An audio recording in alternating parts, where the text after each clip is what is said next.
ਧੰਨ ਵਾਹਿਗੁਰੂ ਸਾਹਿਬ ਜੀ।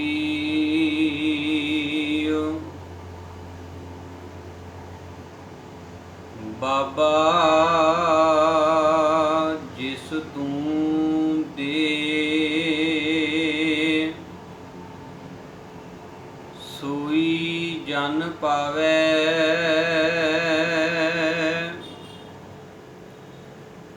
ਪਾਵੈ ਤਾਂ ਸੋ ਜਨ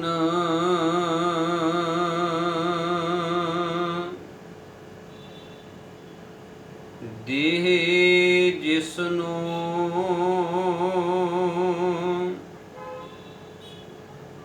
ਹੋਰ ਕਿਆ ਕਰੈ ਵਿਚਾਰਿਆ। ਇਕ ਭਰਮ ਭੂਲੇ ਫਿਰੈਂ ਦਾ ਦਿਸ, ਇਕ ਨਾਮ ਲਾਗ ਸਵਾਰਿਆ। ਗੁਰ ਪ੍ਰਸਾਦੀ ਮਨ ਭਇਆ ਨਿਰਮਲ, ਜਿਨਾ ਭਾਣਾ ਭਾਵਏ।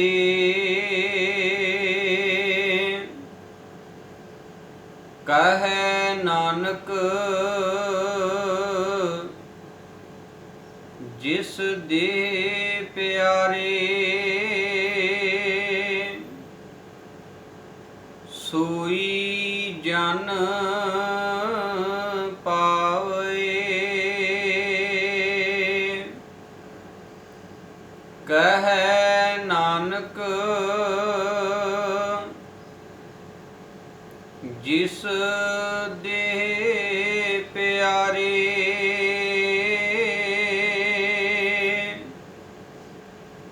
ਸੋਈ ਜਨ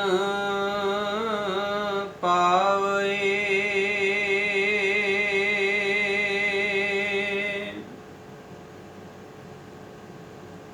ਪਰਮ ਸਨਮਾਨਯੋਗ ਗੁਰੂ ਪਿਆਰੀ ਗੁਰੂ ਸਵਾਰੀ ਸਾਧ ਸੰਗਤ ਜੀਓ, ਸਤਿਗੁਰਾਂ ਨੇ ਅਪਾਰ ਬਖਸ਼ਿਸ਼ ਕੀਤੀ ਹੈ। ਆਨੰਦ ਸਾਹਿਬ ਦੀ ਪਾਵਨ ਬਾਣੀ ਦੀ ਲੜੀਵਾਰ ਵਿਚਾਰ ਨੂੰ ਸਮਝਦਿਆਂ ਹੋਇਆਂ 8ਵੀਂ ਪੌੜੀ ਦਾ ਪਾਠ ਆਪਾਂ ਬੜੇ ਪਿਆਰ ਸਹਿਤ ਹੁਣੇ ਸਰਵਣ ਕੀਤਾ ਹੈ। ਆਓ ਸਤਿਗੁਰੂ ਜੀ ਮਿਹਰਾਮਤ ਕਰਨ, ਇਸ ਪਾਵਨ ਪੌੜੀ ਦੀ ਵਿਚਾਰ ਨੂੰ ਗੁਰਮਤਿ ਦੇ ਆਸ਼ੇ ਦੇ ਮੁਤਾਬਕ ਸਮਝਣ ਦਾ ਯਤਨ ਕਰੀਏ। ਵਿਚਾਰਾਂ ਦੀ ਆਰੰਭਤਾ ਤੋਂ ਪਹਿਲਾਂ ਦਸ਼ਮੇਸ਼ ਪਿਤਾ ਧੰਨ ਸ਼੍ਰੀ ਗੁਰੂ ਗੋਬਿੰਦ ਸਿੰਘ ਸਾਹਿਬ ਜੀਓ ਮਹਾਰਾਜ ਤਿੰਨਾਂ ਵੱਲੋਂ ਬਖਸ਼ਿਸ਼ ਕੀਤੀ ਹੋਈ ਗੁਰ ਫਤਿਹ ਦੇ ਨਾਲ ਸਾਂਝ ਪਾਈਏ ਜੀ। ਪਰਵਾਨੋ ਜੀ ਫਤਿਹ। ਵਾਹਿਗੁਰੂ ਜੀ ਕਾ ਖਾਲਸਾ, ਵਾਹਿਗੁਰੂ ਜੀ ਕੀ ਫਤਿਹ। ਸਾਧ ਸੰਗਤ ਜੀਓ, ਸਤਿਗੁਰੂ ਗੁਰੂ ਅਮਰਦਾਸ ਜੀ ਮਹਾਰਾਜ ਨੇ ਇਸ ਪਾਵਨ ਪੌੜੀ ਦੇ ਅੰਦਰ ਜਿਹੜੇ ਵਿਚਾਰ ਸਾਨੂੰ ਸਮਝਾਉਣ ਦਾ ਯਤਨ ਕੀਤਾ ਹੈ, ਉਹਨਾਂ ਦਾ ਤਤ ਭਾਵ ਇਹ ਹੈ ਕਿ ਮਨੁੱਖ ਦੇ ਜੀਵਨ ਦੇ ਅੰਦਰ ਮਾਇਆ ਦਾ ਪ੍ਰਭਾਵ ਇੰਨਾ ਕੁ ਜ਼ਿਆਦਾ ਪੈਂਦਾ ਹੈ, ਮਾਇਆ ਇੰਨੀ ਕੁ ਜ਼ੋਰ ਦੇ ਨਾਲ ਇਸ ਇਨਸਾਨ ਦੇ ਜੀਵਨ ਨੂੰ ਪ੍ਰਭਾਵਿਤ ਕਰਦੀ ਹੈ ਕਿ ਮਾਇਆ ਦੇ ਸਾਹਮਣੇ ਇਸ ਦਾ ਕੋਈ ਆਪਣਾ ਵਸ ਨਹੀਂ ਚੱਲਦਾ। ਇਸ ਦੀ ਕੋਈ ਪਾਇਆ ਨਹੀਂ ਚੱਲਦੀ। ਇਸੇ ਕਰਕੇ ਸਤਿਗੁਰੂ ਜੀ ਨੇ ਬਾਣੀ ਦੇ ਅੰਦਰ ਇਹ ਬਚਨ ਵਰਤੇ ਨੇ, ਨਾਕੋ ਕਾਟੀ ਕਾਨੋ ਕਾਟੀ ਕਾਟ ਕੂਟ ਕੈ ਡਾਰੀ, ਕਹੋ ਕਬੀਰ ਸੰਤਨ ਕੀ ਬੈਰਨ ਤੀਨ ਲੋਕ ਕੀ ਪਿਆਰੀ। ਭਗਤ ਕਬੀਰ ਸਾਹਿਬ ਜੀ ਕਹਿੰਦੇ ਨੇ, ਨਕਟੀ ਕੋ ਠਨਗਨ ਬਾਂਡਾ ਡੂ, ਕਿਨੈ ਵਿਵੇਕੀ ਕਾਟੀ ਤੂੰ। ਸੋ ਕੋਈ ਵਿਵੇਕ, ਕੋਈ ਵਿਚਾਰਵਾਨ, ਕੋਈ ਵਿਵੇਕ ਵਾਲਾ ਹੀ ਇਸ ਮਾਇਆ ਦੇ ਜਾਲ ਨੂੰ ਆਪਣੇ ਜੀਵਨ ਦੇ ਵਿੱਚੋਂ ਕੱਟਦਾ ਹੈ।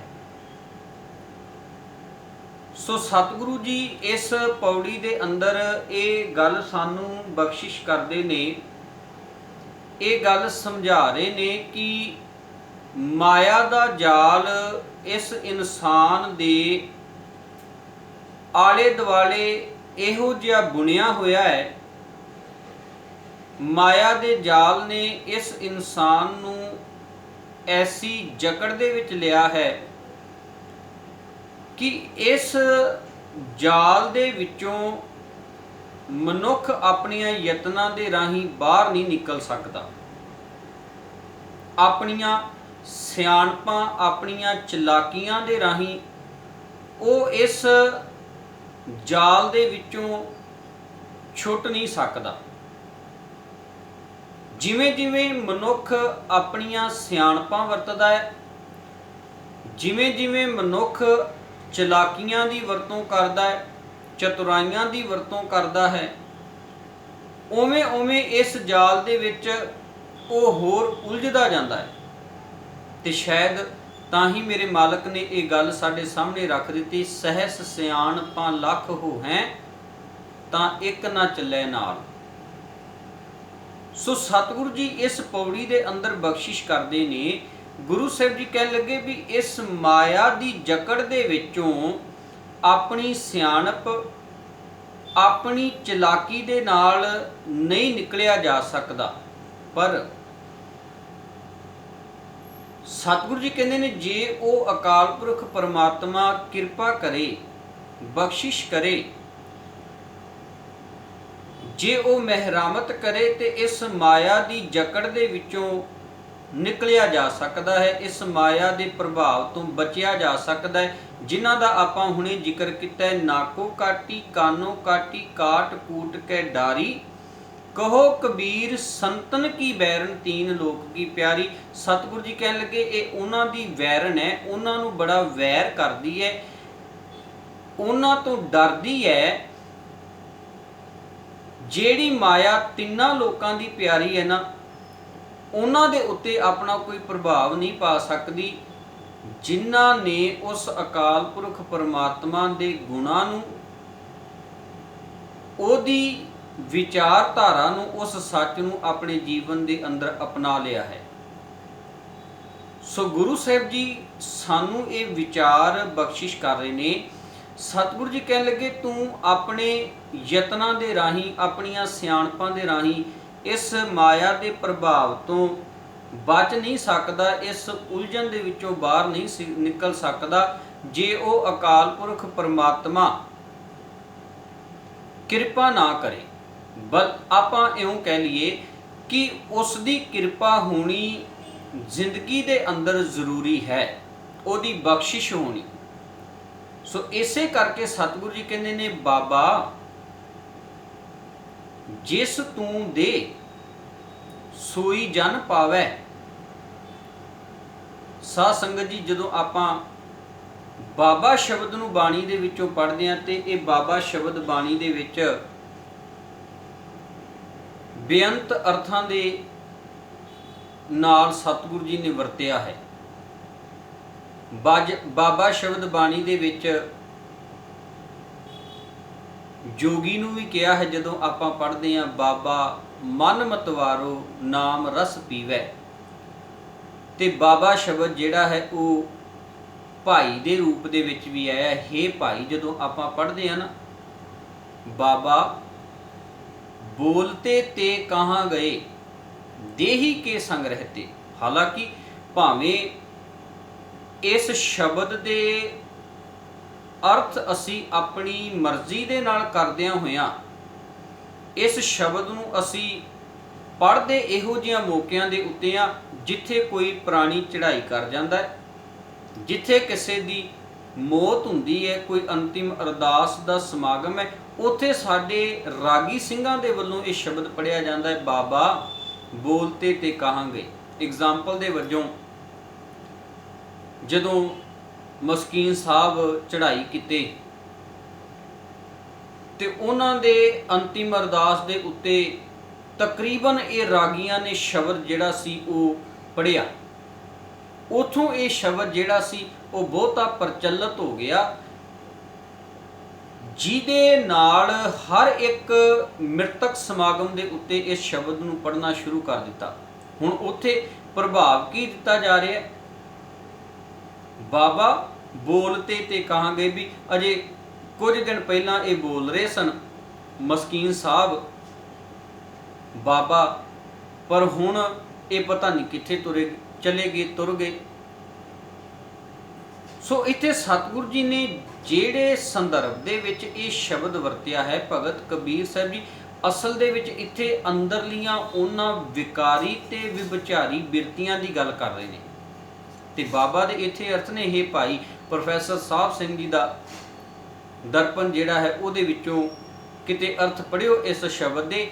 ਇੱਥੇ ਅਰਥ ਨੇ, ਹੇ ਭਾਈ, ਭਗਤ ਕਬੀਰ ਸਾਹਿਬ ਜੀ ਕਹਿੰਦੇ ਨੇ, ਹੇ ਭਾਈ, ਮੇਰੇ ਅੰਦਰ ਜਿਹੜੇ ਪਹਿਲਾਂ ਵਿਸ਼ੇ ਵਿਕਾਰ ਬੋਲ ਰਹੇ ਸਨ, ਮਾੜੀਆਂ ਬਿਰਤੀਆਂ ਜਿਹੜੀਆਂ ਮੇਰੇ ਅੰਦਰ ਬੋਲ ਰਹੀਆਂ ਸਨ, ਜਦੋਂ ਦਾ ਮੈਂ ਸੱਚ ਨੂੰ ਆਪਣੀ ਜ਼ਿੰਦਗੀ ਦਾ ਹਿੱਸਾ ਬਣਾਇਆ, ਜਦੋਂ ਦਾ ਮੈਂ ਰੱਬੀ ਗੁਨਾਹ ਨੂੰ ਆਪਣੇ ਜੀਵਨ ਦਾ ਹਿੱਸਾ ਬਣਾਇਆ, ਭਗਤ ਕਬੀਰ ਸਾਹਿਬ ਜੀ ਕਹਿਣ ਲੱਗੇ ਹੁਣ ਪਤਾ ਨਹੀਂ ਵੀ ਉਹ ਕਿੱਧਰ ਨੂੰ ਚਲੇ ਗਏ।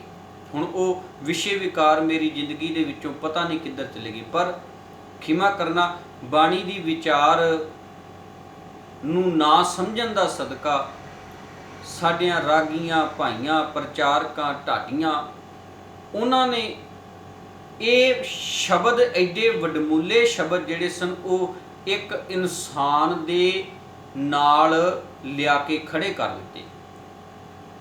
ਮੈਂ ਤਾਂ ਆਮ ਇਹ ਗੱਲ ਵੇਖਦਾ ਵੀ ਕਿਤੇ ਕੋਈ ਐਸਾ ਵੀ ਬੰਦਾ ਚੜ੍ਹਾਈ ਕਰ ਜੇ ਨਾ ਜਿਹੜਾ ਕਦੇ ਵੀ ਗੁਰਦੁਆਰੇ ਨਹੀਂ ਵੜਿਆ, ਤੇ ਉਹਦੇ ਭੋਗ ਤੇ ਵੀ, ਉਹਦੀ ਅੰਤਿਮ ਅਰਦਾਸ ਤੇ ਵੀ ਸ਼ਬਦ ਪੜ੍ਹਿਆ ਜਾਂਦਾ, ਬਾਬਾ ਬੋਲਤੇ ਥੇ ਕਹਾਂ ਗਏ, ਦੇਹੀ ਕੇ ਸੰਗ ਰਹਤੇ।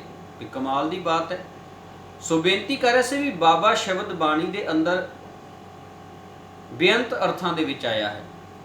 ਜੋਗੀ ਨੂੰ ਬਾਬਾ ਕਿਹਾ, ਹੇ ਭਾਈ ਦੇ ਰੂਪ ਦੇ ਵਿੱਚ ਆਇਆ ਹੈ, ਗੁਰੂ ਦੇ ਰੂਪ ਦੇ ਵਿੱਚ ਆਇਆ, ਤੇ ਉਸ ਅਕਾਲ ਪੁਰਖ ਪਰਮਾਤਮਾ ਦੇ ਰੂਪ ਦੇ ਵਿੱਚ ਆਇਆ। ਹੁਣ ਇੱਥੇ ਜਿਹੜਾ ਸ਼ਬਦ ਬਾਬਾ ਆਇਆ ਹੈ ਨਾ, ਇਹ ਅਕਾਲ ਪੁਰਖ ਪਰਮਾਤਮਾ ਦੇ ਲਈ ਆਇਆ ਹੈ, ਉਸ ਹਰੀ ਦੇ ਲਈ ਆਇਆ ਹੈ, ਵਾਹਿਗੁਰੂ ਦੇ ਲਈ।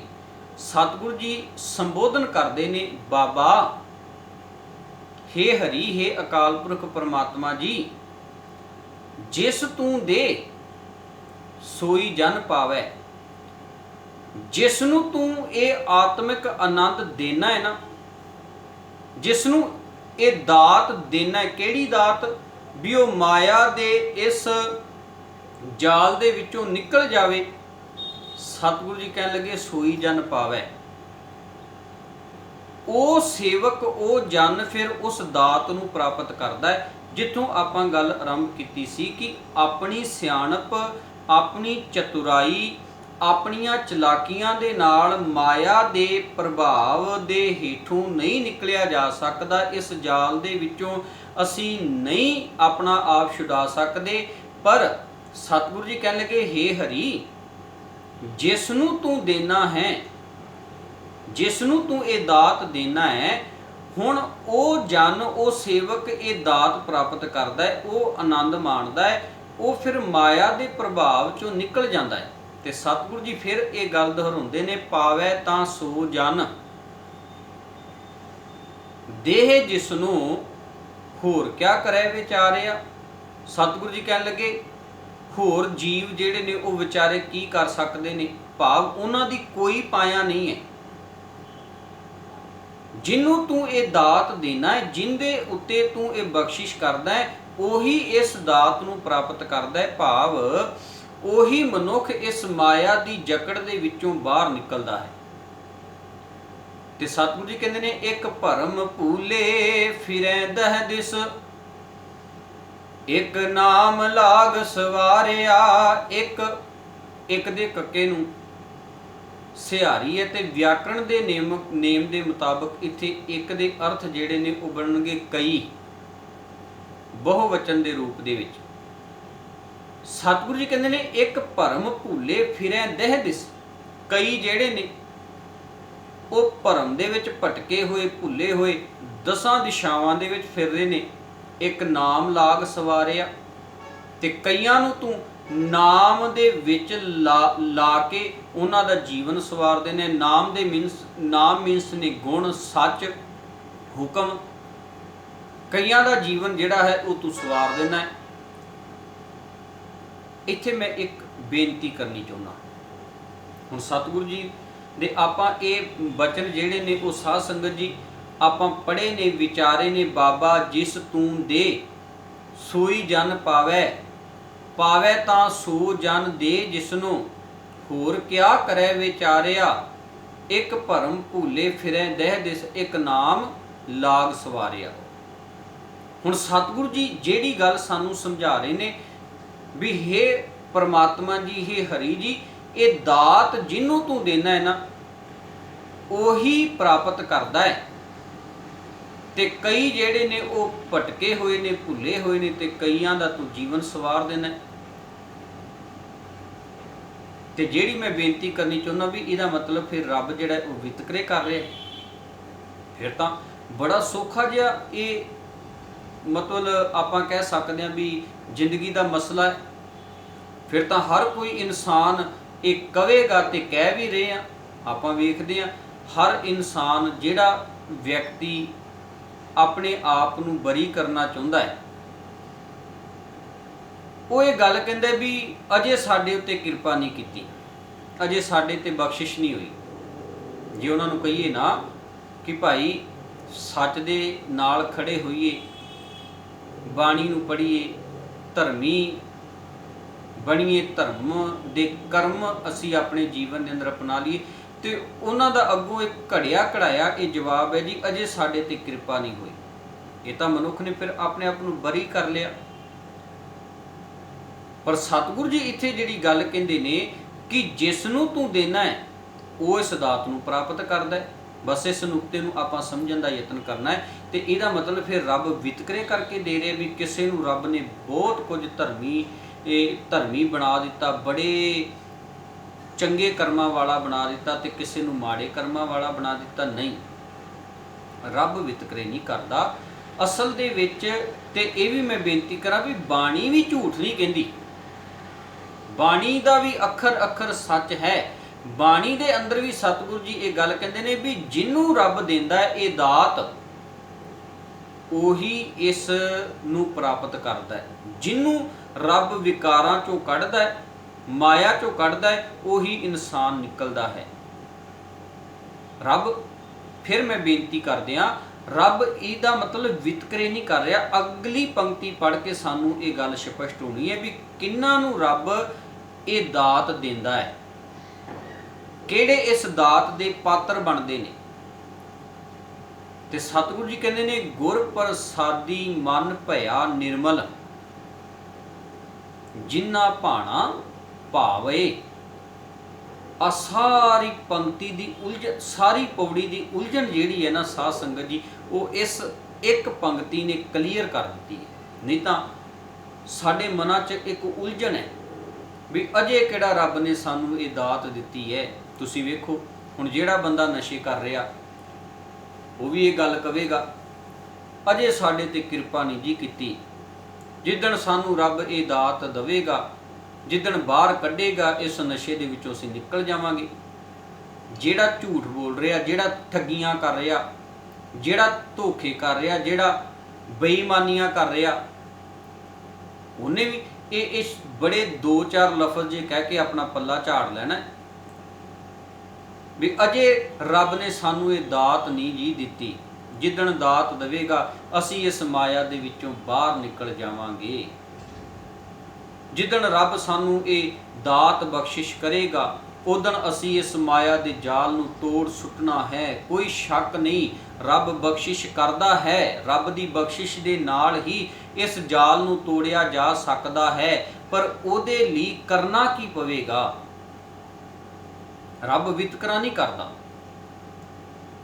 ਰੱਬ ਨੇ ਇਹ ਨਹੀਂ ਵੀ ਇੱਕ ਨੂੰ ਨਸ਼ੇ ਦੇ ਵਿੱਚੋਂ ਬਾਹਰ ਕੱਢ ਦਿੱਤਾ ਤੇ ਦੂਸਰੇ ਨੂੰ ਨਸ਼ੇ ਦੇ ਵਿੱਚ ਰੱਬ ਨੇ ਲਾਇਆ। ਇੱਕ ਧੋਖੇ ਨਹੀਂ ਕਰ ਰਿਹਾ, ਇੱਕ ਇਮਾਨਦਾਰੀ ਦੀ ਕਮਾਈ ਕਰ ਰਿਹਾ ਤੇ ਦੂਸਰਾ ਜਿਹੜਾ ਉਹ ਪਲ ਪਲ ਤੇ ਬੇਈਮਾਨੀ ਕਰੇ। ਇਹ ਰੱਬ ਨੇ ਨਹੀਂ ਇਹ ਵਿਤਕਰੇ ਕੀਤੇ। ਇਹ ਵਿਤਕਰੇ ਕਿੱਥੇ ਹੋਏ ਨੇ?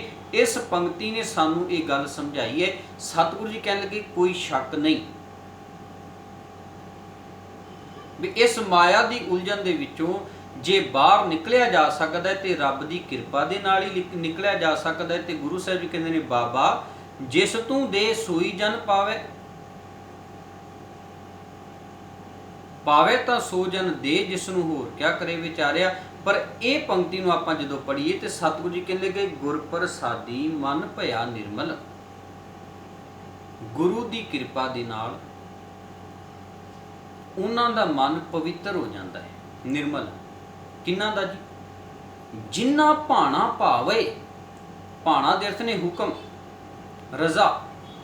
ਜਿਨ੍ਹਾਂ ਨੂੰ ਰੱਬ ਦਾ ਭਾਣਾ ਚੰਗਾ ਲੱਗਣ ਲੱਗ ਪੈਂਦਾ ਹੈ, ਭਾ ਜਾਂਦਾ ਹੈ, ਜਿਨ੍ਹਾਂ ਨੇ ਭਾਣੇ ਨੂੰ ਐਕਸੈਪਟ ਕਰ ਲਿਆ ਹੈ, ਸਤਿਗੁਰੂ ਜੀ ਕਹਿਣ ਲੱਗੇ ਉਹਨਾਂ ਦਾ ਮਨ ਗੁਰੂ ਦੀ ਕਿਰਪਾ ਦੇ ਨਾਲ ਪਵਿੱਤਰ ਹੋ ਗਿਆ। ਕਿਉਂਕਿ ਭਾਣੇ ਦੀ ਗੱਲ ਤਾਂ ਗੁਰੂ ਨੇ ਸਮਝਾਉਣੀ ਹੈ ਨਾ, ਇਹ ਗੱਲ ਤਾਂ ਗੁਰੂ ਨੇ ਸਾਨੂੰ ਕਹਿਣੀ ਹੈ। ਹੁਕਮ ਮੰਨਿਆ ਹੋਵੇ ਪ੍ਰਵਾਨ ਤਾਂ ਖਸਮੇ ਕਾ ਮਹਿਲ ਪਾਏ ਸੀ। ਇਹ ਗੱਲ ਤਾਂ ਸਾਨੂੰ ਗੁਰੂ ਨੇ ਸਮਝਾਉਣੀ ਹੈ। ਹੁਕਮ ਰਜ਼ਾਈ ਚੱਲਣਾ ਨਾਨਕ ਲਿਖਿਆ ਨਾਲ। ਸੋ ਸਤਿਗੁਰੂ ਜੀ ਕਹਿਣ ਲੱਗੇ ਗੁਰੂ ਦੀ ਕਿਰਪਾ ਦੇ ਨਾਲ ਜਿਨ੍ਹਾਂ ਦਾ ਮਨ ਨਿਰਮਲ ਹੋ ਜਾਂਦਾ ਹੈ, ਪਵਿੱਤਰ ਹੋ ਜਾਂਦਾ ਹੈ। ਤੇ ਕਿਹਨਾਂ ਦਾ ਹੁੰਦਾ ਹੈ? ਜਿਨ੍ਹਾਂ ਨੂੰ ਉਸ ਪਰਮਾਤਮਾ ਦਾ ਭਾਣਾ ਚੰਗਾ ਲੱਗਦਾ ਹੈ, ਮਿੱਠਾ ਲੱਗਦਾ ਹੈ, ਫਿਰ ਉਹਨਾਂ ਨੂੰ ਇਹ ਦਾਤ ਮਿਲਦੀ ਹੈ। ਮੈਂ ਜਿਹੜੀ ਆਪ ਜੀ ਦੇ ਨਾਲ ਵਿਚਾਰ ਸਾਂਝੀ ਕਰਨੀ ਚਾਹੁੰਦਾ, ਰੱਬ ਵਿਤਕਰੇ ਨਹੀਂ ਕਰ ਰਿਹਾ, ਵਿਤਕਰੇ ਨਹੀਂ ਕਰ ਰਿਹਾ। ਹਰ ਕੋਈ ਉਹਦੇ ਦਰ ਤੋਂ ਇਹ ਦਾਤ ਲੈ ਸਕਦਾ ਹੈ, ਪਰ ਮਿਲਦੀ ਕਿਹਨਾਂ ਨੂੰ ਹੈ? ਜਿਨ੍ਹਾਂ ਨੂੰ ਭਾਣਾ ਮਿੱਠਾ ਲੱਗਦਾ ਹੈ, ਜਿਹੜੇ ਭਾਣੇ ਨੂੰ ਐਕਸੈਪਟ ਕਰ ਲੈਂਦੇ ਨੇ। ਹਰ ਕੋਈ ਉਹਦੇ ਦਰ ਤੋਂ ਇਹ ਮਾਇਆ ਦੀ ਜਿਹੜੀ ਉਲਝਣ ਹੈ, ਇਸ ਉਲਝਣ ਚੋਂ ਬਾਹਰ ਕਿਵੇਂ ਨਿਕਲਣਾ ਹੈ, ਇਸ ਜਕੜ ਚੋਂ ਬਾਹਰ ਕਿਵੇਂ ਨਿਕਲਣਾ ਹੈ, ਇਸ ਪ੍ਰਭਾਵ ਨੂੰ ਅਸੀਂ ਆਪਣੇ ਜੀਵਨ ਦੇ ਵਿੱਚੋਂ ਖਤਮ ਕਿਵੇਂ ਕਰਨਾ ਹੈ, ਇਹ ਦਾਤ ਹਰ ਇਨਸਾਨ ਲੈ ਸਕਦਾ ਹੈ। ਪਰ ਸਤਿਗੁਰੂ ਜੀ ਕਹਿਣ ਲੱਗੇ ਜਿਸ ਨੂੰ ਤੂੰ ਦੇ ਸੋਈ ਜਨ ਪਾਵੇਂ। ਜਿਸ ਤੂੰ ਦੇ, ਪਰ ਪ੍ਰਾਪਤ ਕੌਣ ਕਰਦਾ ਹੈ? ਦਿੰਦਾ ਕਿਹਨੂੰ ਹੈ? ਰੱਬ। ਜਿਨ੍ਹਾਂ ਨੂੰ ਹੁਕਮ ਚੰਗਾ ਲੱਗਣ ਲੱਗ ਪੈਂਦਾ ਹੈ। ਆਪਾਂ ਇਤਿਹਾਸ ਦੇ ਪੰਨੇ ਪੜ੍ਹੀਏ, ਇੱਕ ਪਾਸੇ ਪ੍ਰਿਥੀ ਚੰਦ ਹੈ, ਇੱਕ ਪਾਸੇ ਧੰਨ ਗੁਰੂ ਅਰਜਨ ਸਾਹਿਬ ਜੀ ਮਹਾਰਾਜ ਹੈ। ਤੇ ਇਹ ਦਾਤ ਪ੍ਰਾਪਤ ਕਿਹਨੂੰ ਹੋਈ ਹੈ? ਜਿਨ੍ਹਾਂ ਨੇ ਇਹ ਗੱਲ ਕਹਿ ਦਿੱਤੀ ਹੈ ਆਪਣੀ ਜ਼ੁਬਾਨ ਤੋਂ, ਤੇਰਾ ਕੀਆ ਮਿੱਠਾ ਲਾਗੈ ਹਰ ਨਾਮ ਪਦਾਰਥ ਨਾਨਕ ਮੰਗੈ। ਦੂਸਰੇ ਪਾਸੇ ਪ੍ਰਿਥੀ ਚੰਦ ਨੂੰ ਭਾਣਾ ਨਹੀਂ ਚੰਗਾ ਲੱਗਦਾ, ਉਹ ਇਸ ਗੱਲ ਦੇ ਵਿੱਚ ਉਲਝਿਆ ਰਹਿੰਦਾ ਹੈ, ਮਾਇਆ ਦੀ ਇਸ ਜਕੜ ਦੇ ਵਿੱਚ ਫਸਿਆ ਰਹਿੰਦਾ ਹੈ ਕਿ ਗੁਰਤਾ ਗੱਦੀ ਜਿਹੜੀ ਹੈ ਉਹ ਮੈਨੂੰ ਕਿਉਂ ਨਹੀਂ ਪ੍ਰਾਪਤ ਹੋਈ, ਮੈਂ ਕਿਉਂ ਨਹੀਂ ਇਸ ਦਾ ਵਾਰਸ ਬਣਿਆ। ਤੇ ਉਹ ਇਸ ਭਾਣੇ ਨੂੰ ਐਕਸੈਪਟ ਨਹੀਂ ਕਰ ਪਾਉਂਦਾ ਕਿ ਗੁਰਤਾ ਗੱਦੀ ਜਿਹੜੀ ਹੈ ਉਹ ਉਸੇ ਨੂੰ ਪ੍ਰਾਪਤ ਹੋਣੀ ਹੈ ਜਿਹਨੇ ਹੁਕਮ ਨੂੰ ਆਪਣੇ ਜੀਵਨ ਦੇ ਅੰਦਰ ਪ੍ਰਵਾਨ ਕਰ ਲਿਆ, ਜਿਹਨੇ ਗੁਰੂ ਦੇ ਪ੍ਰਿੰਸੀਪਲਸ ਨੂੰ ਸਮਝ ਲਿਆ ਹੈ। ਹੁਣ ਉਹ ਇਸ ਗੱਲ ਨੂੰ ਐਕਸੈਪਟ ਨਹੀਂ ਕਰ ਪਾ ਰਿਹਾ, ਉਹਨੂੰ ਇਹ ਦਾਤ ਨਹੀਂ ਮਿਲਦੀ, ਉਹ ਇਸ ਉਲਝਣ ਦੇ ਵਿੱਚੋਂ ਮਾਇਆ ਦੇ ਪ੍ਰਭਾਵ ਚੋਂ ਬਾਹਰ ਨਹੀਂ ਨਿਕਲ ਪਾ ਰਿਹਾ। ਦੂਸਰੇ ਪਾਸੇ ਗੁਰੂ ਅਰਜਨ ਸਾਹਿਬ ਜੀ ਮਹਾਰਾਜ ਨੇ, ਉਹਨਾਂ ਨੇ ਆਪਣੇ ਜੀਵਨ 'ਚ ਇਸ ਗੱਲ ਨੂੰ ਪ੍ਰਵਾਨ ਕਰ ਲਿਆ, ਰਜ਼ਾ ਨੂੰ, ਹੁਕਮ ਨੂੰ, ਉਹ ਆਪਣੇ ਜੀਵਨ ਦੇ ਅੰਦਰ ਪ੍ਰਵਾਨ ਹੋ ਜਾਂਦੇ ਨੇ। ਸੋ ਸਤਿਗੁਰੂ ਜੀ ਬਖਸ਼ਿਸ਼ ਕਰਦੇ ਨੇ। ਮੈਂ ਜਿਹੜੀ ਆਪ ਜੀ ਦੇ ਨਾਲ ਸਾਧ ਸੰਗਤ ਜੀ ਬੇਨਤੀ ਕਰਨੀ ਚਾਹੁੰਦਾ ਕਿ ਇਹ ਦਾਤ ਰੱਬ ਸਭ ਨੂੰ ਦੇ ਰਿਹਾ, ਵਿਤਕਰੇ ਨਹੀਂ ਕੋਈ ਕਰ ਰਿਹਾ, ਪਰ ਪ੍ਰਾਪਤ ਉਹਨਾਂ ਨੂੰ ਹੁੰਦੀ ਹੈ, ਮਿਲਦੀ ਉਹਨਾਂ ਨੂੰ ਹੈ ਜਿਨ੍ਹਾਂ ਨੇ ਭਾਣੇ ਨੂੰ ਪ੍ਰਵਾਨ ਕਰ ਲਿਆ, ਐਕਸੈਪਟ ਕਰ ਲਿਆ। ਤੇ ਅਖੀਰ ਤੇ ਸਤਿਗੁਰੂ ਜੀ ਕਹਿੰਦੇ ਨੇ, ਕਹਿ ਨਾਨਕ ਜਿਸ ਦੇਹ ਪਿਆਰੇ ਸੋਈ ਜਨ ਪਾਵੇ। ਨਾਨਕ ਇਹ ਗੱਲ ਆਖਦਾ ਹੈ, ਜਿਸ ਨੂੰ ਉਹ ਅਕਾਲ ਪੁਰਖ ਪਰਮਾਤਮਾ ਇਹ ਦਾਤ ਬਖਸ਼ਿਸ਼ ਕਰਦਾ ਹੈ। ਕਿਹੜੀ ਦਾਤ? ਆਨੰਦ ਦੀ, ਗੁਣਾਂ ਦੀ ਦਾਤ। ਉਸ ਗੁਣਾਂ ਦੀ ਦਾਤ ਕਿ ਉਹ ਫਿਰ ਮਾਇਆ ਦੇ ਪ੍ਰਭਾਵ ਚੋਂ, ਉਹ ਵਿਸ਼ਿਆਂ ਵਿਕਾਰਾਂ ਤੇ ਉਲਝਣਾਂ ਦੇ ਪ੍ਰਭਾਵ ਚੋਂ ਬਾਹਰ ਨਿਕਲ ਜਾਵੇ, ਆਨੰਦ ਆਪਣੀ ਜ਼ਿੰਦਗੀ ਦੇ ਵਿੱਚ ਪ੍ਰਾਪਤ ਕਰੇ। ਸਤਿਗੁਰੂ ਜੀ ਕਹਿਣ ਲੱਗੇ, ਉਹੀ ਜਨ ਉਹੀ ਸੇਵਕ ਪ੍ਰਾਪਤ ਕਰਦਾ ਹੈ। ਸੋ ਵਿਤਕਰਾ ਕਿਸੇ ਦੇ ਨਾਲ ਨਹੀਂ ਹੈ। ਜਿਨੇ ਗੁਰੂ ਦੀ ਰਜ਼ਾ ਨੂੰ, ਉਸ ਪਰਮਾਤਮਾ ਦੀ ਰਜ਼ਾ ਨੂੰ, ਜਿਨ੍ਹਾਂ ਭਾਣਾ ਭਾਵੇ ਵਾਲੀ ਉਸ ਕਸਵੱਟੀ ਨੂੰ ਆਪਣੇ ਜੀਵਨ ਦੇ ਅੰਦਰ ਅਪਣਾਇਆ ਹੈ, ਉਹਨਾਂ ਨੂੰ ਇਹ ਦਾਤ ਜਿਹੜੀ ਹੈ ਪ੍ਰਾਪਤ ਹੋਈ ਹੈ। ਆਓ ਗੁਰੂ ਕਿਰਪਾ ਕਰੇ, ਜੇ ਅਸੀਂ ਵੀ ਗੁਰੂ ਦੇ ਦਰ ਤੋਂ, ਉਸ ਅਕਾਲ ਪੁਰਖ ਪਰਮਾਤਮਾ ਦੇ ਦਰ ਤੋਂ ਇਹ ਦਾਤ ਪ੍ਰਾਪਤ ਕਰਨਾ ਚਾਹੁੰਦੇ ਹਾਂ, ਤੇ ਸਾਧ ਸੰਗਤ ਜੀ ਸਾਨੂੰ ਵੀ ਆਪਣੇ ਜੀਵਨ 'ਚ ਇਹ ਭਾਣਾ ਐਕਸੈਪਟ ਕਰਨਾ ਪਵੇਗਾ। ਇਹ ਰਜ਼ਾ, ਇਹ ਹੁਕਮ ਜਿਹੜਾ ਹੈ ਆਪਣੇ ਜੀਵਨ ਦੇ ਅੰਦਰ ਸਾਨੂੰ ਪ੍ਰਵਾਨ ਕਰਨਾ ਪਵੇਗਾ, ਤੇ ਇਹ ਗੱਲ ਆਪਣੇ ਜੀਵਨ ਦੇ ਅੰਦਰ ਸਾਨੂੰ ਧਾਰਨ ਕਰਨੀ ਪਵੇਗੀ। ਹੁਕਮ ਰਜ਼ਾਈ ਚੱਲਣਾ, ਨਾਨਕ ਲਿਖਿਆ ਨਾਲ, ਜਾਂ ਜੋ ਤੁਧ ਭਾਵੈ ਸਾਈ ਭਲੀ ਕਾਰ, ਤੂੰ ਸਦਾ ਸਲਾਮਤ ਨਿਰੰਕਾਰ। ਸੋ ਬੇਅੰਤ ਪ੍ਰਕਾਰ ਦੀਆਂ ਭੁੱਲਾਂ ਚੁੱਕਾਂ ਦੀ ਖਿਮਾ, ਗੁਰੂ ਅਤੇ ਗੁਰੂ ਕੀ ਸੰਗਤ ਬਖਸ਼ਣ ਯੋਗ ਹੈ। ਪਰਵਾਨੋ ਜੀ ਫਤਿਹ। ਵਾਹਿਗੁਰੂ ਜੀ ਕਾ ਖਾਲਸਾ, ਵਾਹਿਗੁਰੂ ਜੀ ਕੀ ਫਤਿਹ।